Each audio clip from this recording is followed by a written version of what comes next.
Welcome to Session 2, Key Actors and Systems in Nutrition in Emergencies. In this session, we'll examine the people and structures that make nutrition in emergencies work on the ground. Because the real question is, who ensures that nutrition reaches those who need it most during a crisis? By the end of this session, you'll be able to identify the key actors involved in NE and analyze how they collaborate through different systems to deliver timely, coordinated, and life-saving nutrition responses. In nutrition in emergencies, there's one truth we can't emphasize enough: coordination is king. Emergencies are rarely simple. They're often chaotic, unpredictable, and require a response that goes beyond what any single organization or agency can manage alone. That's why coordination is absolutely essential. It ensures that responses are timely, effective, and efficient, preventing duplication of efforts and filling critical gaps. Nutrition in emergencies works best when there is collaboration across all levels, from national government agencies and international partners, to local governments, NGOs, and frontline workers in the communities. In the next few slides, we'll unpack who these key actors are and how they work together to make nutrition in emergencies possible on the ground. To understand how coordination happens in emergencies, it's important to first know that the cluster approach is being implemented here in the Philippines. A cluster is essentially a sectoral coordination group, a space where different humanitarian actors working on the same issue come together to plan, implement, and support response efforts. This approach was introduced by the United Nations as part of its humanitarian reform agenda, with one clear goal: to improve preparedness and response capacity by ensuring predictable leadership in each major sector of humanitarian response. With clear leadership and technical guidance, the cluster approach helps make sure that the right support reaches the right people, at the right time. There are various clusters in humanitarian response such as, namely, 1. Nutrition. 2. Food and non-food items. 3. Water, sanitation, and hygiene, WASH. 4. Health. 5. Camp coordination and management. 6. Emergency shelter. 7. Protection. 8. Logistics. 9. Emergency telecommunications. 10. Early recovery. Each of these clusters plays a vital role, and works closely with others, to ensure a well-coordinated and effective humanitarian response. So why is the cluster approach such an important part of humanitarian coordination? There are several key reasons. First, it increases transparency and accountability. With clear leadership and defined roles, clusters improve transparency in how resources are allocated and ensure stronger accountability through shared responsibilities and performance monitoring. Second, it enhances predictability. Each sector knows its role, and formal coordination mechanisms, both at national and international levels, help clarify any overlaps or gaps. Third, it actively engages national and local authorities. With clear focal points in the humanitarian system, communication is faster, problem-solving becomes easier, and NGOs gain better access to both government and UN decision-makers. Fourth, the approach includes affected communities. Humanitarian actors are required to consult with and listen to the people they serve, ensuring that responses are shaped by the realities and priorities of those most affected. Fifth, it strengthens advocacy. When clusters speak with one voice, especially on issues that impact the most vulnerable, their advocacy efforts become more powerful and effective. And lastly, the cluster approach encourages joint strategic and operational planning. With formal coordination across clusters, we avoid duplication, improve resource use, and ultimately deliver better results. In short, it's not just about structure, it's about delivering more effective, inclusive, and accountable humanitarian action. The Philippines officially adopted the cluster approach through Circular No. 5, issued in 2007 by the National Disaster Coordinating Council, now known as the NDRRMC. This circular, titled Institutionalization of the Cluster Approach in the Philippine Disaster Management System, designated cluster leads and outlined their roles at the national, regional, and provincial levels. A year later, in 2008, the circular was amended through Memorandum No. 12, which officially designated the Department of Health as the government lead for 4 critical clusters: water, sanitation, and hygiene, WASH, health, nutrition, and mental health and psychosocial support services, MHPSS. While the health cluster falls under the broader response cluster, it's important to note that its role is not limited to the response phase. In fact, the health cluster, including its subclusters like nutrition, remains active across all thematic areas of disaster management, from preparedness and mitigation to response and recovery. This ensures that health and nutrition concerns are consistently addressed at every stage of emergency planning and action. The health cluster in the Philippines is led by the Department of Health, Health Emergency Management Bureau, or DOHEM, in close collaboration with key national and local stakeholders. The health cluster is responsible for coordinating 4 major subclusters. 1. Health, covering both public health and medical services. 2. Water, sanitation, and hygiene, or WASH. 3. Nutrition. 4. Mental health and psychosocial support services, or MHPSS. To formalize this structure, the DOH issued Department Personnel Order No. 2007-2492 in August 2007. This order created the health cluster and its subclusters on health, nutrition, and WASH. The order was later amended in March 2013, which also led to a major shift in the leadership of the nutrition subcluster. Initially, the nutrition cluster was chaired by DOHEM. However, recognizing that nutrition in emergencies must be addressed not only during disasters but even during non-emergency periods, the responsibility was formally transferred to the National Nutrition Council, NNC. This transfer aligned with NNC's role as the policy and coordinating body on nutrition in the country, and it also served as the legal basis for creating the National Nutrition Cluster. At the national level, here are the designated leads for each subcluster. Health is led by the DOH Health Emergency Management Bureau, HEM. WASH is led by the DOH Disease Prevention and Control Bureau.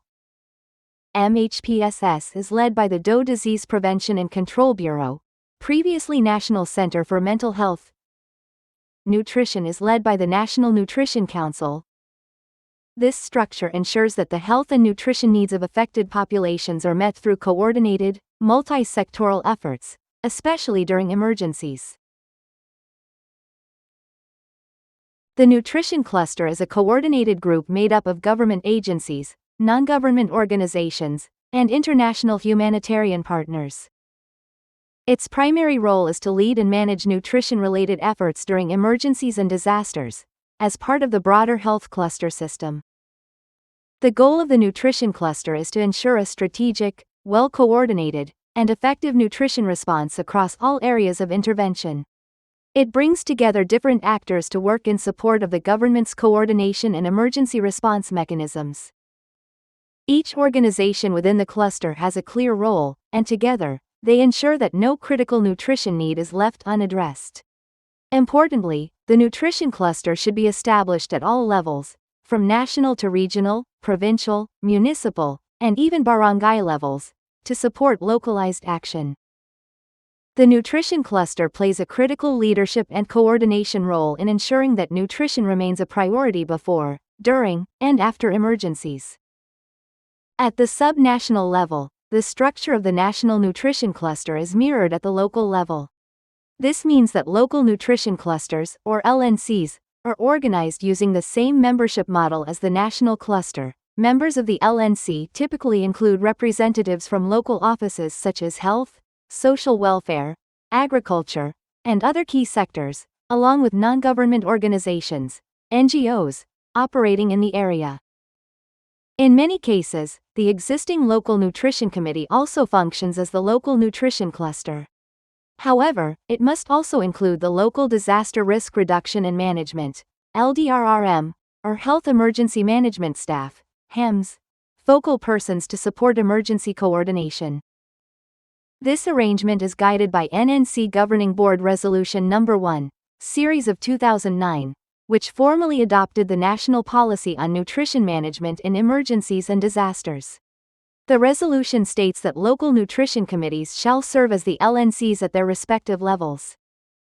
At the regional level, the Regional Nutrition Committee, RNC, is led by the National Nutrition Council Regional Office. The RNC chair conducts regular meetings to discuss operational strategies, align local response plans, and coordinate with the National Nutrition Cluster. In times of disaster, the first line of support, whether technical or operational, should come from the regional offices. This reflects the RNC's key role in ensuring that local response efforts are well coordinated and supported. At the local level, the provincial, city, municipal, and barangay nutrition clusters, collectively referred to in this course as local nutrition clusters or LNCs, function as subclusters under the Local Disaster Risk Reduction and Management Coordinating Council, LDRRMCC. These local clusters are not isolated in their work. The LNC is expected to actively coordinate with other key clusters such as WASH, mental health and psychosocial support, MHPSS, food and non-food items, and other relevant sectors, depending on the context. At the sub-national level, the local chief executive, LCE, whether it's the governor, mayor, or barangay captain, serves as the chair of the local nutrition cluster. The proposed organization structure you'll see in the next slide applies specifically to the provincial and city nutrition clusters.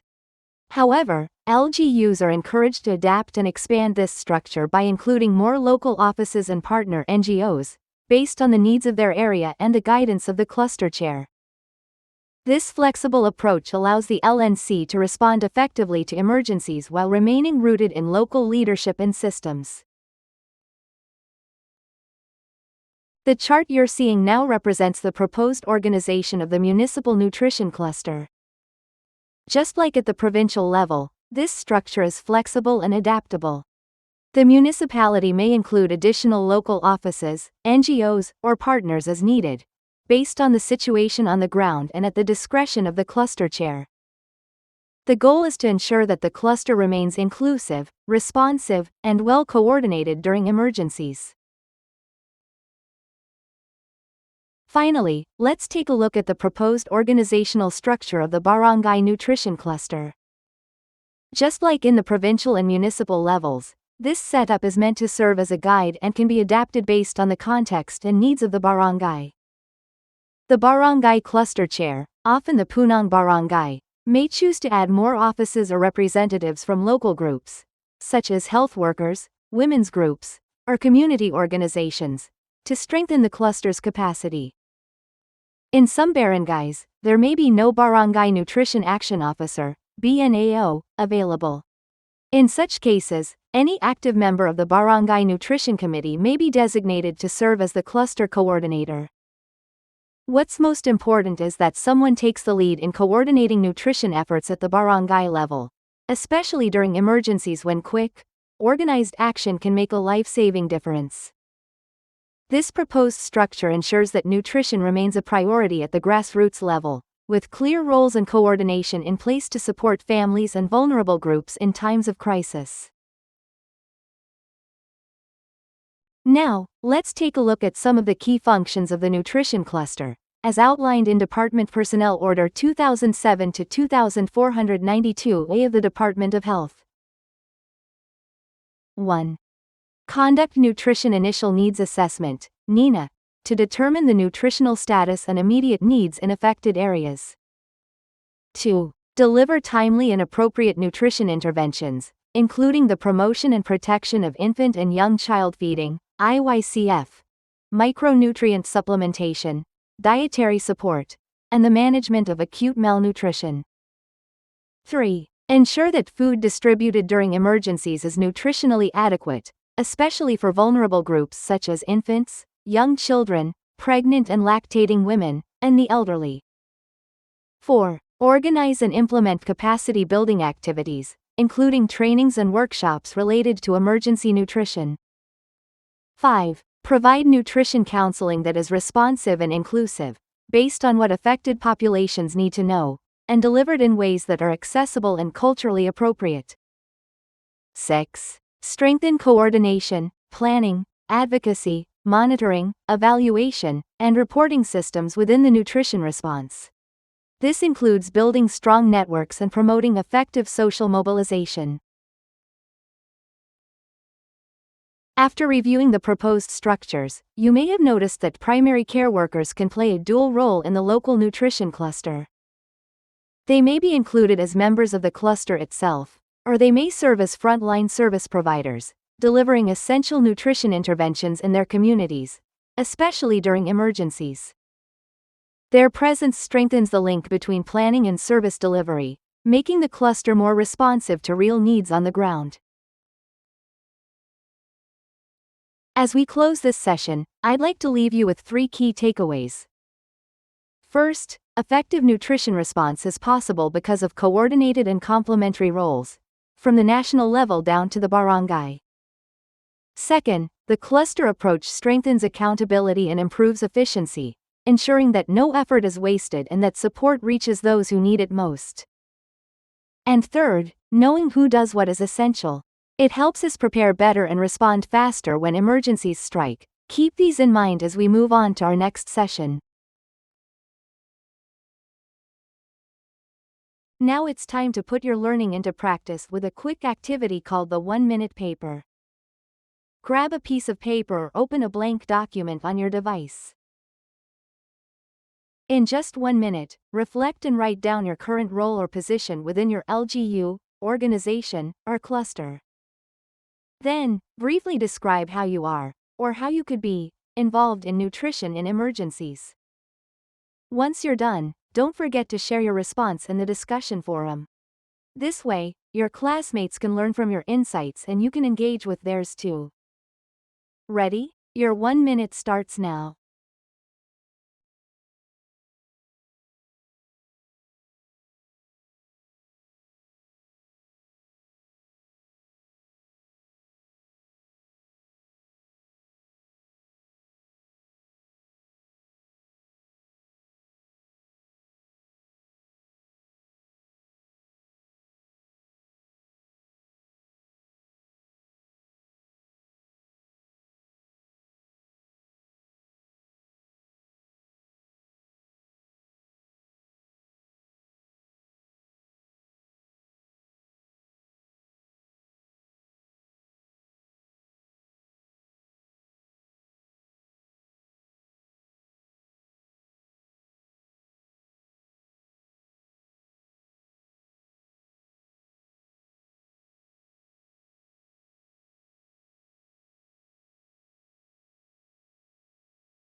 Great job on completing the 1-minute paper activity. And with that, congratulations, you've officially completed Session 2. Key Actors and Systems in Nutrition in Emergencies. You've gained a deeper understanding of who makes NE work, how coordination happens, and the importance of working together across different levels and sectors. Let's carry this momentum forward as we move into the next session.